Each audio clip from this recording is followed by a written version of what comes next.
کبھی تمہارے گھر میں بیماری ہے، کبھی تمہاری فوتگی ہے، کبھی سوگوار ہو، بتاؤ جہاں بجتی ہیں شہنائیاں وہاں ماتم بھی ہوتے ہیں۔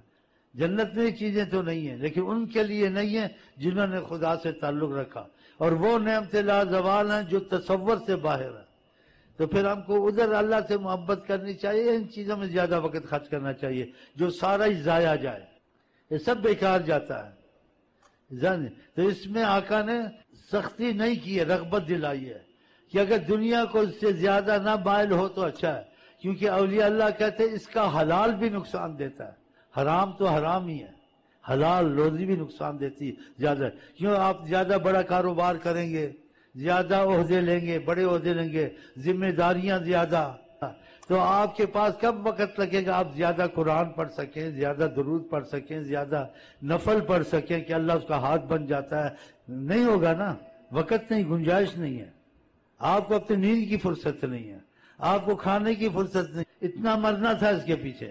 اس کی قیمت کیا ہے معلوم ہے آپ کو؟ آقا جی نے کہا کہ مچھر کے پر کی جتنی بھی اس کی قیمت ہوتی، صحیح حدیثوں میں ہے، اس دنیا کی، خدا کافر کو پانی نہ پینے دیتا، اتنی گری ہوئی چیز ہے۔ ہم اس کے پیچھے نمازیں بھی چھوڑتے ہیں، درود بھی چھوڑتے ہیں، اس کی کمائی کے پیچھے آخرت کا ایمان کا خاتمہ کر دیتے ہیں یا کمزور ایمان ہو جاتا ہے۔ اتنا تو نہیں لگنا چاہیے۔